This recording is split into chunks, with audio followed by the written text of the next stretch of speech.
সব ঠিকঠাক থাকলে 2026 সালের ফেব্রুয়ারিতে যে নির্বাচন অনুষ্ঠিত হতে যাচ্ছে সেই নির্বাচনের পরে বর্তমান যে উপদেষ্টা পরিষদ আছে তাদের সেফ এক্সিট নিয়ে নানান মহলে নানানভাবে সমালোচনা হচ্ছে, নানানভাবে কথা হচ্ছে, নানান টকশোতে একেবারে আলোচনা তুঙ্গে চলে যাচ্ছে সেই উপদেষ্টাদের সেফ এক্সিট নিয়ে। এমনকি বিভিন্ন পত্রপত্রিকায় নানান রাজনৈতিক বিশ্লেষকরা এই সেফ এক্সিট নিয়ে তারা রীতিমতো কলাম লিখে একেবারে পত্রিকার পাতা ভরিয়ে ফেলছেন। প্রশ্নটা হচ্ছে, কেন সেফ এক্সিটের প্রয়োজন হচ্ছে এই বর্তমান উপদেষ্টা পরিষদের?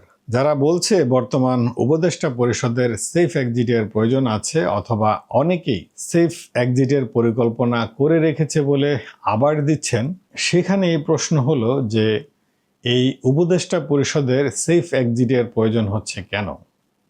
তারা কি মানুষ খুন করেছে? তারা কি ক্ষমতায় বছরের পর বছর থেকে যাচ্ছে? অথবা ইতিমধ্যে কি প্রতীয়মান হয়েছে অথবা প্রমাণিত হয়েছে যে কোনো উপদেষ্টা হাজার হাজার কোটি টাকা আত্মসাৎ করেছে, হাজার হাজার কোটি টাকা বিভিন্ন টেন্ডারবাজি থেকে কমিশন খেয়েছে, অথবা এই উপদেষ্টাদের মধ্যে কারো কারো অ্যাকাউন্ট পাওয়া গেছে সুইস ব্যাংকে, অথবা এই উপদেষ্টাদের আমেরিকা, কানাডা অথবা অস্ট্রেলিয়া কোথাও বাড়ি পাওয়া গেছে, কোথাও গাড়ি পাওয়া গেছে, এবং তাদের ফ্যামিলিকে ইতিমধ্যেই দেশের বাইরে পাঠিয়ে দেওয়া হয়েছে, এমন কি কিছু প্রতীয়মান হয়েছে? যদি তাই না হয়, যদি মোটা দাগে বলি, তারা যদি বিপুল অর্থ সম্পদ দেশের বাইরে পাচার করে না থাকে, তাদের ফ্যামিলি যদি বাইরে না পাঠিয়ে থাকে, অথবা হাজার হাজার লোকের মৃত্যুর কারণ না হয়, অথবা তারা যদি বছরের পর বছর, যুগের পর যুগ ক্ষমতায় থাকতে না চায়, তাহলে তাদের সেফ এক্সিটের প্রয়োজন কেন?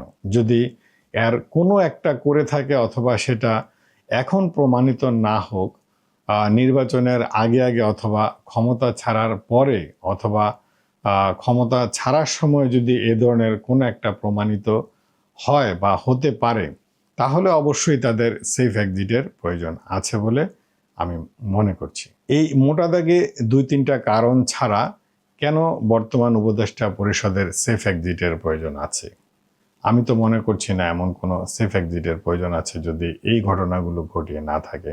তবে অনেকেই মনে করছে আওয়ামী লীগ যেমন তাদের সেফ এক্সিট পায়নি, ক্ষমতা থেকে পালিয়ে যেতে হয়েছে, তাই বর্তমান যে উপদেষ্টা পরিষদ রয়েছে তারাও মনে হয় এরকম সেফ এক্সিট পাবে না, অথবা তাদেরও মনে হয় এভাবে দেশ ছেড়ে পালিয়ে যেতে হবে। এটা অনেকের মধ্যে এরকম বদ্ধমূল ধারণা এবং তাদের এরকম চিন্তার খোরাক জোগাচ্ছে।